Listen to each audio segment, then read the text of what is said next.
मैं डॉक्टर अनीता यादव, सह आचार्य हिंदी, राजकीय महाविद्यालय बूंदी। प्रिय विद्यार्थियों, आज हम बीए तृतीय वर्ष हिंदी साहित्य द्वितीय प्रश्न पत्र के अंतर्गत निबंध पर चर्चा करेंगे। निबंध के अंतर्गत निबंध का स्वरूप, परिभाषा, निबंध, प्रबंध एवं लेख में अंतर, निबंध के तत्व, निबंध के भेद आदि बिंदुओं के अंतर्गत निबंध का अध्ययन करेंगे। काव्य आचार्यों ने श्रव्य काव्य के अंतर्गत जिन विविध विधाओं का उल्लेख किया है, उनमें एक है निबंध। निबंध को आज की एक प्रमुख विधा माना जा सकता है। निबंध का स्वरूप एवं परिभाषा। निबंध का शाब्दिक अर्थ है क्रमबद्ध व्यवस्था। आधुनिक संदर्भों में हिंदी का निबंध शब्द एक गद्य विधा के लिए प्रयुक्त होता है। निबंध अंग्रेजी के ऐसे शब्द का हिंदी पर्याय है। फ्रेंच भाषा में निबंध को एसाई कहते हैं। ऐसे का अर्थ है प्रयत्न, प्रयोग अथवा परीक्षण। पाश्चात्य निबंध के पितामह मॉन्टेन ने निबंध का प्रयोग इसी अर्थ में किया था। हिंदी के निबंध यानी नी प्लस बंध का अर्थ है बांधना, संग्रह करना, जिसका आशय हुआ किसी विषय को बांधना। आजकल निबंध को एक व्यवस्थित रचना माना जाता है। यह आकार में छोटी, प्राय 3-4 हजार शब्दों में निबंध होता है। इसमें विषय क्रमबद्ध और सुव्यवस्थित रहता है। विषयांतर या विशृंखला को निबंध का दोष माना जाता है। इसमें लेखक का अपना व्यक्तित्व, अभिमत व अनुभूतियाँ भी व्यक्त रहती हैं। विभिन्न विद्वानों ने इसकी परिभाषाएं दी हैं। डॉक्टर जयनाथ नलिन का विचार है कि निबंध स्वाधीन चिंतन और निश्चित अनुभूतियों का सरस, सजीव और मर्यादित गद्यात्मक प्रकाशन है। बाबू गुलाब राय के अनुसार निबंध उस गद्य रचना को कहते हैं जिसमें एक सीमित आकार के भीतर किसी विषय का वर्णन या प्रतिपादन एक विशेष निजीपन, स्वच्छंदता, सौष्ठव और सजीवता तथा आवश्यक संगति और संबद्धता के साथ किया गया हो।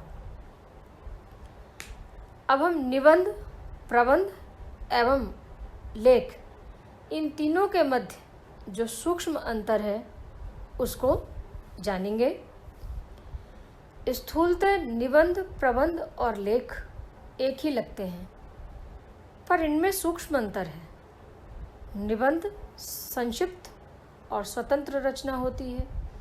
इसमें लेखक का अपना चिंतन और अनुभव व्यक्त रहता है, जबकि प्रबंध बड़े आकार प्रकार की विषय का विवेचन करने वाली रचना होती है। इसमें एक बड़े विषय के विविध पक्षों का विवेचन रहता है। लेख भी निबंध की भांति छोटे आकार की रचना होती है, पर इसका प्रयोग व्यापक अर्थ में होता है। लेख अंग्रेजी के आर्टिकल शब्द का हिंदी पर्याय है। पत्र पत्रिकाओं में प्रकाशित होने वाली भी गद्य रचना को आर्टिकल या लेख कह सकते हैं। हिंदी साहित्य कोश में लेख की परिभाषा इस प्रकार दी गई है। लेख मूल अर्थ में समस्त लिखी सामग्री के लिए आता है, किंतु अब वास्तव में उस गद्य रचना के लिए प्रयुक्त होने लगा है जिसमें लेखक प्रमुखतया निर्वैयक्तिक ढंग से किसी विषय पर शास्त्रीय प्रणाली से प्रकाश डालता है। ये था इन तीनों का अंतर। अब हम निबंध के तत्व के विषय में जानेंगे। कहानी, नाटक, एकांकी आदि की भांति निबंध के भी कुछ आवश्यक तत्व होते हैं। निबंध के प्रमुख आवश्यक तत्व इस प्रकार हैं। वैयक्तिकता। निबंध लेखक के अपने निजी अनुभवों, विचारों या भावों का निदर्शन कराने वाली विधा है, इसलिए निबंध वैयक्तिक होते हैं। केवल विचार, विषय ही निबंध में प्रमुख नहीं रहते, बल्कि लेखक का दृष्टिकोण और उसकी शैली भी महत्व रखती है। लघु आकार। सीमित आकार में लिखित होने के कारण निबंध छोटा होता है। हर्बर्ट रीड ने कहा है कि निबंध 3,500 से 5,000 शब्दों तक का होना चाहिए। 3,500 से कम शब्दों में लिखा निबंध रूपरेखा सा हो जाता है और 5,000 से अधिक शब्दों में लिखा निबंध प्रबंध बन जाता है।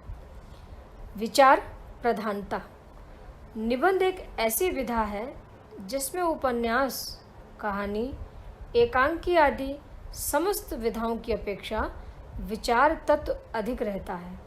निबंध के लिए अच्छा माना गया है कि विचारों में मौलिकता हो। रसानुभूति।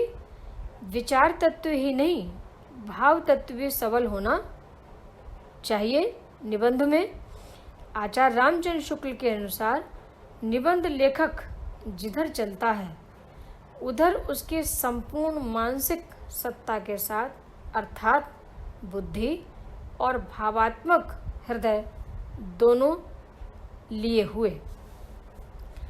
विषय का आधार होना। निबंध के लिए कुछ न कुछ विषय अनिवार्यतः अपेक्षित रहता है, लेकिन विषय क्या हो इस बारे में कोई सुनिश्चित मत नहीं है।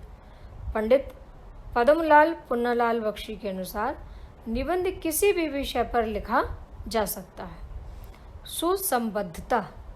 निबंध में व्यक्त भाव या विचार सुसंबद्ध होने चाहिए। निबंध लेखन में अच्छा समझा जाता है कि विषय संबंधी विचारों को अलग अलग अनुच्छेदों में क्रमबद्ध करके लिखा जाए। उसमें सभी आवश्यक बातें आ जानी चाहिए, लेकिन अनावश्यक विस्तार या विषयांतर से बचना चाहिए।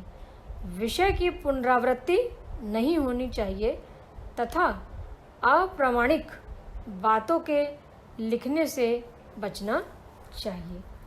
पूर्णतः निबंध लघु आकार की रचना होकर भी अपने आप में पूर्ण और कसावट लिए हुए होना चाहिए। स्वउद्देश्यता। निबंध स्वउद्देश्य रचना होती है। ये अपने भावों या विचारों के प्रतिपादन में भी लिखा जा सकता है और मौलिक चिंतन को अभिव्यक्ति देने के लिए भी।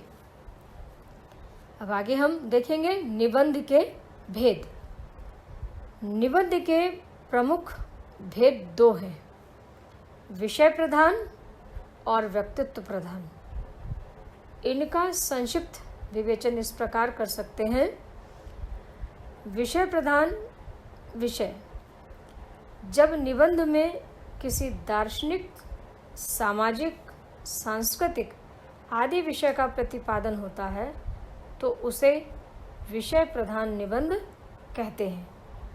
विषय प्रधान निबंध के 3 उपभेद किए गए हैं: विचारात्मक, वर्णनात्मक और विवरणात्मक। विचारात्मक निबंधों में लेखक का चिंतन व्यक्त रहता है। वर्णनात्मक निबंधों में किसी पर्व, यात्रा आदि का वर्णन रहता है और विवरणात्मक निबंधों में किसी घटना या वृत्तांत का विवरण रहता है। व्यक्तित्व प्रधान निबंध: जब अभिव्यक्ति में अनुभूति और कल्पना की अधिकता व प्रमुखता रहती है तो निबंध व्यक्तित्व प्रधान कहा जाता है। हास्य, व्यंग्यमूलक और ललित निबंध व्यक्तित्व प्रधान होते हैं। व्यक्तित्व प्रधान निबंध भावात्मक होते हैं।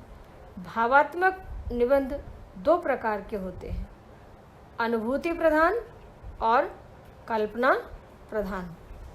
ज्ञातव्य है कि विचारात्मक निबंधों में जब आलोचना की जाती है तो वे आलोचनात्मक, और जब गवेषणा प्रमुख होती है तो गवेषणात्मक निबंध बन जाते हैं।